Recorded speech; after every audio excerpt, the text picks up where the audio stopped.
Avner Gavayahu, thank you so much for joining us. Take us back to that moment when you felt that you had to confront what you were doing. The moment that you occupied a Palestinian house. What was that moment for you? So I grew up in a society and in an environment that educated me, pushed me to take responsibility. And I remember one of the teachings of a rabbi, a teacher I had, that told me, a good Jew walks around with question marks around his head.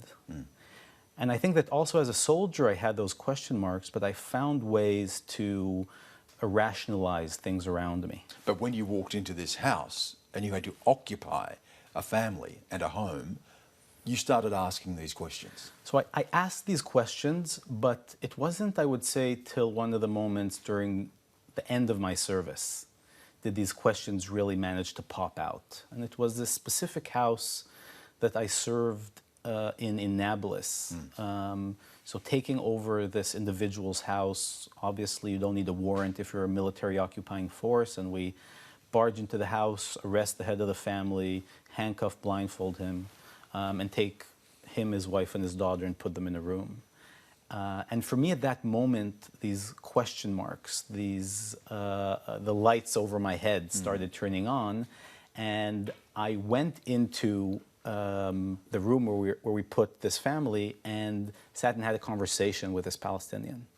And what I thought was sort of me being humane or moral towards him, I found to be flipped. Even though I was the one with the power, he was generous and kind enough to explain to me what his life is like. Did you start to confront what you were doing as a soldier?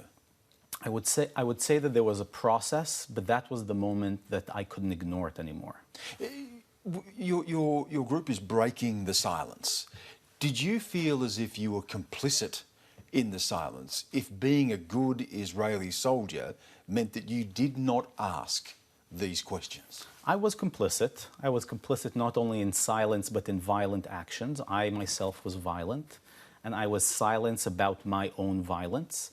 And I think that the men and women who comprise Breaking the Silence feel very much that we are trying to take responsibility for our own actions. In that sense, because we were all former soldiers serving in the IDF, about a third of our members are officers as well, our act of speaking out is us taking responsibility. Is there, you've spoken to a lot of people and they give their testimony anonymously.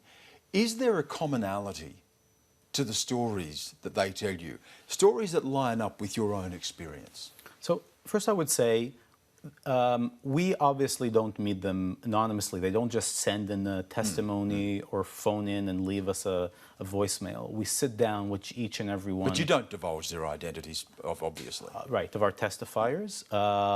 And we offer those who would wish it to also speak publicly. You know, some of the testimonies could be more violent actions, humiliations of Palestinians, theft, destruction of property.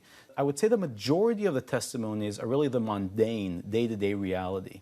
And that's what I would say is a big part of what we're trying to expose. Because it's very clear that when you see or hear of a case of someone slapping a Palestinian or stealing from a Palestinian house, that is bad, right? And the army itself will not ask soldiers or command soldiers to do that, but that's still part of a military occupation.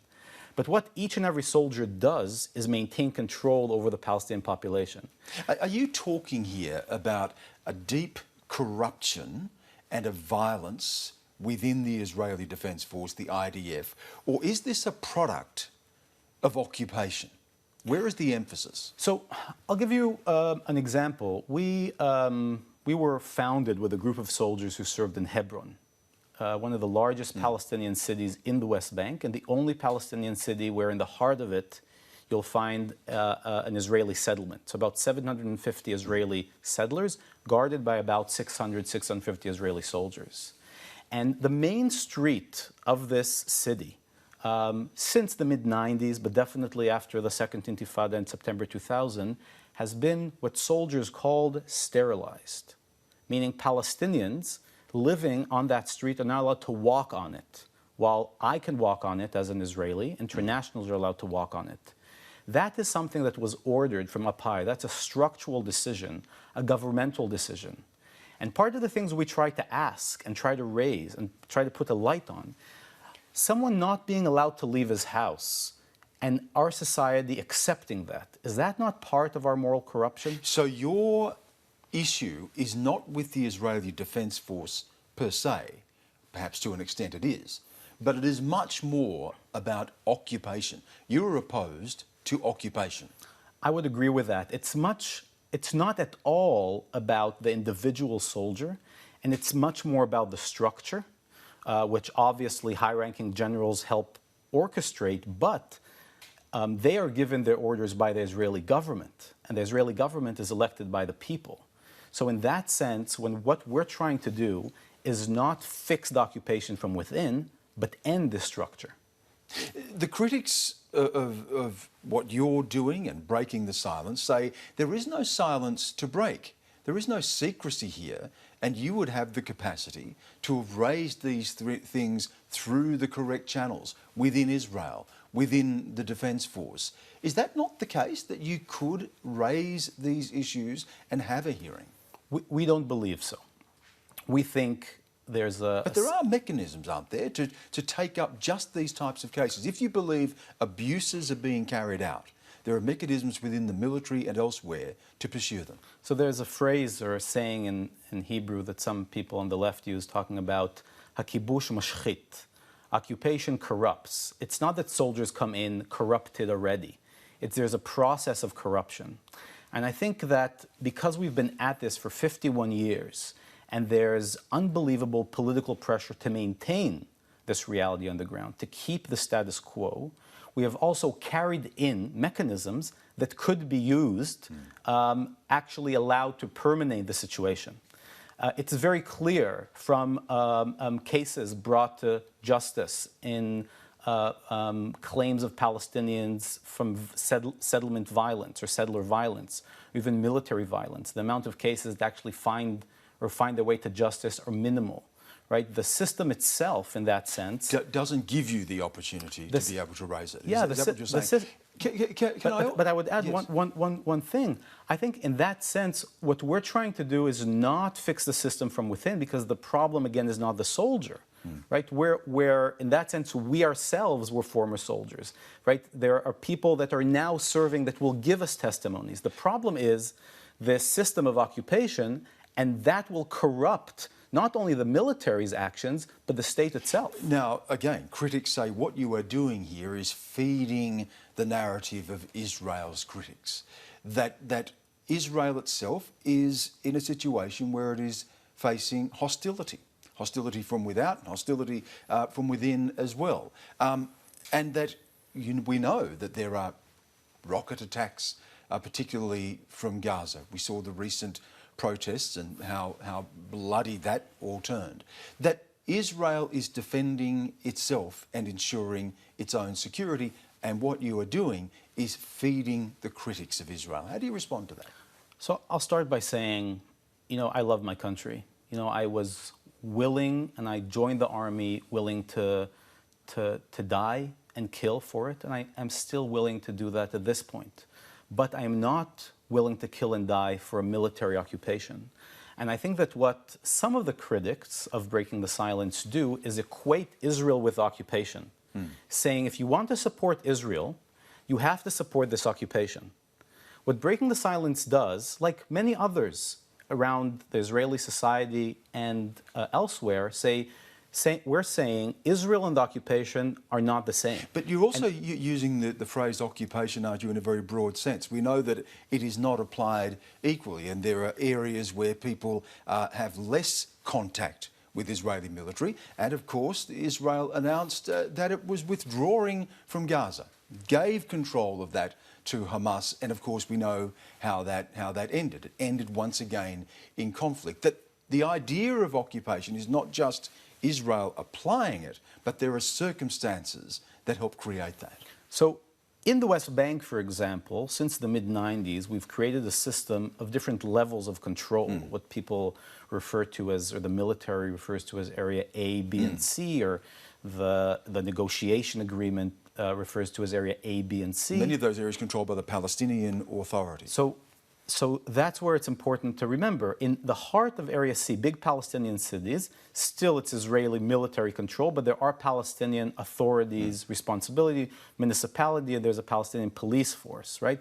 But as it expands, you look at Area B, where you have Palestinian municipal control and Israeli security control, but the largest area in the West Bank is Area C, where there's direct both municipal and security control of the Israeli forces, but all over the West Bank is still under military control, even in the heart of Area A, B, and C. The area in Gaza, I think we can call today Area G. It's true, you don't have settlements or military soldiers inside the Strip, but Israel, without a doubt, still controls the Strip. Right, this former high-ranking officers, former ministers of defense have said this publicly. Israel still controls the aspects of going in, of going out of the Strip. The registry in the Strip, every Gazan born today is registered with Israel, Israeli military. The currency there is Israeli shekels. So there is still that presence of Israel. There still is a presence from the surrounding. Now, I would add, definitely there's Egyptian responsibility, there's a border there, but we have more responsibility and more agency. And I would add, as an Israeli, I see the actions of Hamas, which I refer to as a terrorist organization, or Islamic Jihad, as shooting missiles on Israeli civilians as an act of terrorism, and I condemn it. But the vast majority of Palestinians living under Israeli occupation, the West Bank and Gaza, are not Hamas members. And in the Gaza Strip, over 50% of the people living there are under 18. So they didn't even vote for Hamas. And I think the question that we're trying to pose is, how do we create a reality that we're not sending 18, 19-year-olds to enforce a military control or a blockade over 18 and 19-year-old Palestinians? Just a final thought then. How do we move to a point where the occupation can end? There have been negotiations around a two-state solution. As I mentioned before, we've seen the violence recently with the recognition by the United States of Jerusalem as the capital and moving the embassy there. We seem to be going in circles with this. The whole process of a two-state solution has hit a dead end. Trying to revive negotiations, build partners for peace, has proved so elusive. To reach the point you're arguing for, what will it take? So I'm an Israeli, right? And the Israeli government is my representative government, and they're the ones that I pay taxes to. So what I can look at when I grew up in Israel in the mid-90s, the peace solutions were always around the corner, and therefore we were ignoring the elephant in the room. And the elephant in the room is the expansion of settlement building, settler violence, destruction of Palestinian communities, mostly in Area C, limit movement for Palestinians. Basically, we're entrenching ourselves in this reality. And as an Israeli who believes that we have to move forward and we can move forward, I am petrified in where we're going. So I think there's responsibility to go around, but as the strongest power in this game, and definitely those who are setting the rules, right? The occupation is built not by Palestinians for Palestinians, or not by the people for the people, but by Israel for Israel, then I call and demand, first and foremost, my government, but I also call upon those who believe in Israel, right, and want to see an Israel that will flourish, to support an end to the Israeli occupation. And those things, for me, live together. Being pro-Israel, in my book, means opposing the occupation. Good to talk to you, Avner. Thank you again for giving us your time. Thank you very much.